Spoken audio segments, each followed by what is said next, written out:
অ্যাডেন উপসাগর, বিশ্বের সবচেয়ে বিপজ্জনক জলপথ।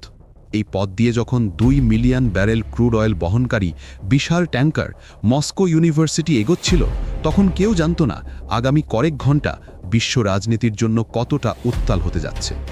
একদিকে আধুনিক মরণাস্ত্র সজ্জিত সোমালিয়ান জলদস্যু, অন্যদিকে রাশিয়ার ইতিহাসের সবচেয়ে ভয়ঙ্কর নৌসেনা। সোমালিয়ান জলদস্যুতা কোনো আকস্মিক ঘটনা নয়। 1990-এর দশকে সোমালিয়ার গৃহযুদ্ধ এবং কেন্দ্রীয় সরকারের পতনের ফলে দেশটির সমুদ্রসীমা অরক্ষিত হয়ে পড়ে। স্থানীয় জেলেরা যখন দেখল বিদেশি জাহাজগুলো তাদের জলসীমায় অবৈধভাবে মাছ শিকার করছে এবং বিষাক্ত বর্জ্য ফেলছে, তখন তারা নিজেদের উপকূল রক্ষী হিসেবে দাবি করে অস্ত্র তুলে নেয়, যা পরবর্তীতে কয়েক বিলিয়ন ডলারের মুক্তিপণ আদায়ের এক বিশাল অপরাধী চক্রে পরিণত হয়। 2008 থেকে 2012 সালের মধ্যে এই অঞ্চলে দস্যুবৃত্তি এতটাই চরম আকার ধারণ করে যে আন্তর্জাতিক সম্প্রদায় টাস্ক ফোর্স 151 গঠন করতে বাধ্য হয়। এই বিশাল ট্যাঙ্কারগুলো বা ভিএলসিসি সাধারণত অত্যন্ত ধীর গতিতে চলে। এদের ফ্রিবোর্ড বা পানির স্তর থেকে ডেকের উচ্চতা কম হওয়ায় জলদস্যুদের জন্য ছোট দ্রুতগামী নৌকা বা স্কিফস ব্যবহার করে জাহাজে ওঠা খুব সহজ হয়ে যায়। তবে এই ট্যাঙ্কারগুলো একটি পারমাণবিক বোমার চেয়ে কম নয়। সামান্য আগুনের আঁচ পিলেই ঘটে যেতে পারে ভয়াবহ পরিণতি, আর এই ভয়েই জাহাজ কর্তৃপক্ষ অনেক সময় আত্মসমর্পণ করতে বাধ্য হয়। রাশিয়ার নৌবাহিনী ঐতিহ্যবাহীভাবেই দস্যুবৃত্তির বিরুদ্ধে পৃথিবীর সবচেয়ে কঠোর অবস্থান গ্রহণ করে। 2008 সালে রাশিয়ার যুদ্ধজাহাজ নিওস্ট্রাসিম্মো অ্যাডেন উপসাগরে মোতায়েন করার পর থেকেই পাইরেটদের জন্য আতঙ্ক শুরু হয়। রাশিয়ার কৌশল স্পষ্ট: কোনো সমঝোতা নয়, সরাসরি নিশ্চিহ্নকরণ। জাতিসংঘ সমুদ্র আইন অনুযায়ী গভীর সমুদ্রে দস্যু দমনে যে কোনো রাষ্ট্র হস্তক্ষেপ করতে পারে, আর রাশিয়া এই আইনকে তাদের জাতীয় স্বার্থে সর্বোচ্চ ব্যবহার করে। রাশিয়ান কমান্ডোর সাহসিকতার সবচেয়ে বড় উদাহরণ হল 2010 সালের এমভি মস্কো ইউনিভার্সিটি উদ্ধার অভিযান। 5 মে সকালে লাইবেরিয়ার পতাকাবাহী কিন্তু রাশিয়ার মালিকানাধীন এই জাহাজটি সোমালিয়ার উপকূল থেকে প্রায় 350 মাইল দূরে জলদস্যুদের আক্রমণের শিকার হয়। জাহাজটিতে 23 জন রুশ নাবিক কর্মরত ছিলেন।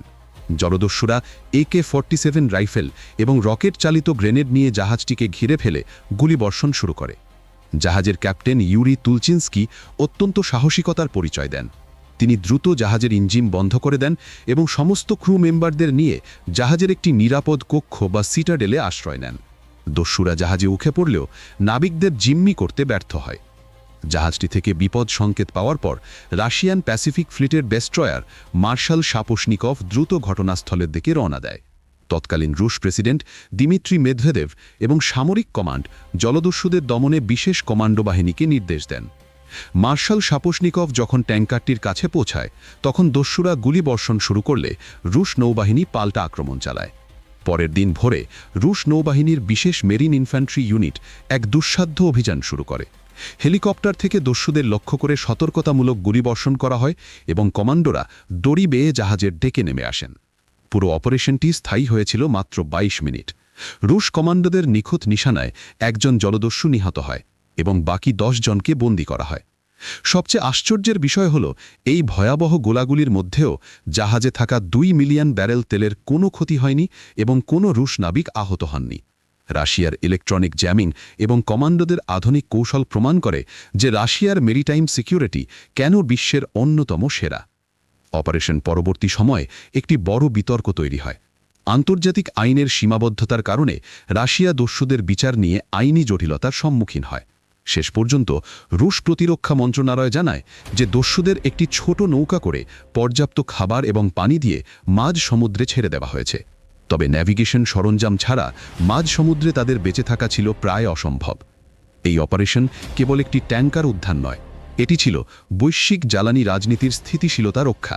যদি এই 2 মিলিয়ন ব্যারেল তেল দস্যুদের হাতে ধ্বংস হতো, তবে বিশ্ববাজারে তেলের দামের ভয়াবহ অস্থিরতা তৈরি হতো। ভিডিওটি ভালো লাগলে লাইক দিন এবং চ্যানেলটি সাবস্ক্রাইব করে পাশে থাকুন। আজ এ পর্যন্তই, দেখা হবে পরের ভিডিওতে। ধন্যবাদ।